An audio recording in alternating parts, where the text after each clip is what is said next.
Hey beauties, welcome back to my YouTube channel.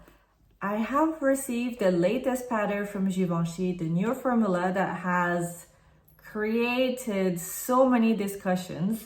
I have seen so many videos and people are either hating it or loving it, but I feel like there's more people hating it. So I picked up the shade 02 Satin Blanc. And I have the older version here with Voile Rose. Obviously, it's not the same shade. I know, but I want to compare the finishing. So all I can see is the new box is bigger than the older one. I believe it's only the packaging because you have actually. There is more product in the older version than in the new version for the same price. So they have made the box bigger with less product versus the older one. So that's not a good start. But the difference is in the older one, it's a matte finish enhanced radiance loose powder. And in the new one, it's a mattifying and blurring setting loose powder. So this one claims to be a setting powder, and this is a mattifying one. So obviously, just by definition, they should be having a different finish. Do we really care that it's a different finish? It's a different product. Does it have to be the same finish? Not necessarily. Change is not something bad. It just depends what you're looking for. So in the box, it comes with the powder puff as well. I don't like to use these powder puff. I think the shape of them is not making any sense. Triangle is always better in my opinion.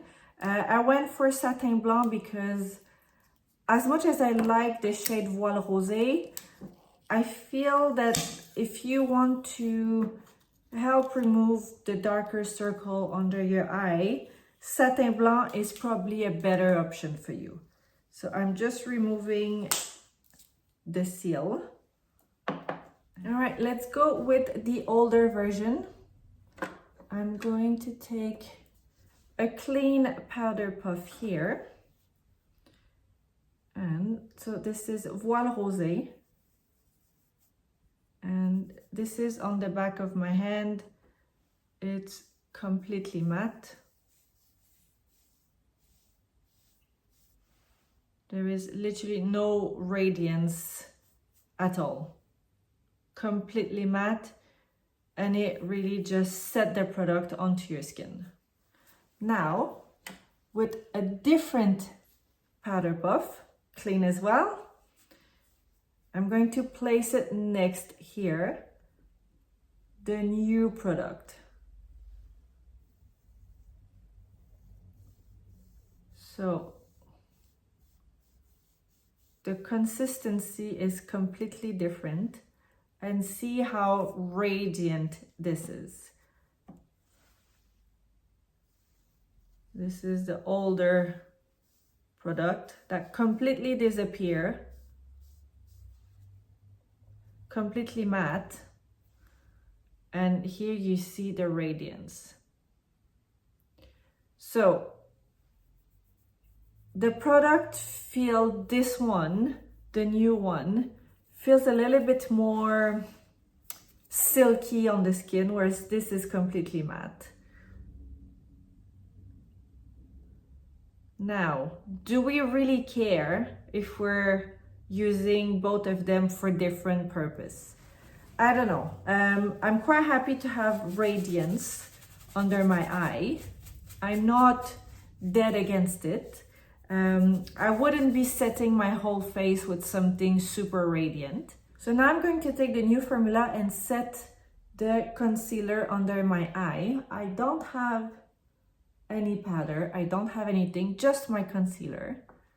So I'm going to take some product on the powder puff and right here under my eyes. So right away, I like the finish. I really like the finish. I would say if you have a lot of fine line and creasing, this is probably the better option for you. And now I'm gonna come with a loose brush and just spread the product a little bit.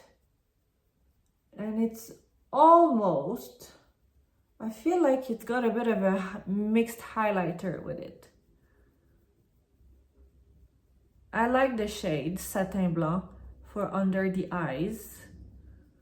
I feel like it's really bringing a lot of luminosity, which I really like. If I come closer, you see how radiant it is, but it's not overly radiant. I think if it's for on your under eye, it's gorgeous. I really like it. I like the finish, and it blends really nicely with the highlighter that I already had. For me, I'm happy with the new version, but there's no way I would use this powder to set my forehead. So I'm gonna go with other powder puff, the older version. And I'm going to come here because I do not, if I'm using a powder to mattify, I don't want to have the shine and the radiance of the new formula. So if you compare the eye, it's very radiant, and here it's completely matte. So if I compare the two products, obviously the new one has a lot of radiance into it, and the finishing is more of a satin finish, whereas the older version is completely matte. Now for under my eyes, I'm very happy with the new product, especially if you have a little bit of creasing, if you have a little bit of fine lines. I think the newer product is better for your under eye, but there is no way I'm going to use it to set my face. My forehead, I've used the older version, and I'm really happy with it.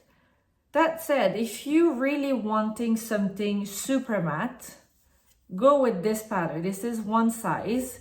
It's a translucent powder, and it's completely matte. Completely matte. If you're happy with something that has a little bit more radiance, but you want a powder that is very opaque, go with the Hourglass Vanish powder. Oops, this is shade Translucent Medium. And it's, if you're going for full coverage makeup, you have a foundation that has a full coverage, go with this powder. It is literally, it's going to blur everything. We won't see any pores, and it's going to mattify your face.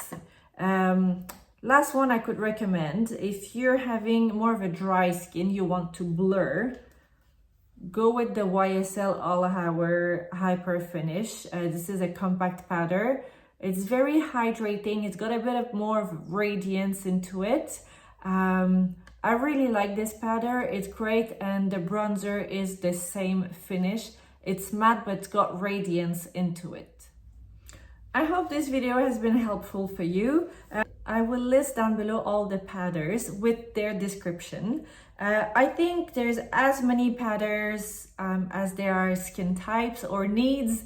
Obviously, all the powders have a different use. I'm quite happy to be using these two together because I think the new one is much better to set under your eyes if you have a bit of a texture skin or any fine lines. This is going to look much better and much natural. Whereas this, because it's much more matte, it's better to set your forehead and the rest of your face. And then also it's a matter of preference. I'm quite happy to be using both. But again, there are so many other options here on the market. So really, it's up to you. Let me know what you think of the new formula of the Givenchy Prisme Libre powder. If you've tried it, if you're planning on trying it or skipping it. Whatever your thoughts are, please do let me know down below. I am quite curious to hear your thoughts because I think there's a lot of discussion around it. If you haven't subscribed to my channel, please do so. You can follow me on Instagram where I post daily makeup products, and I will see you next time. A big thanks for watching.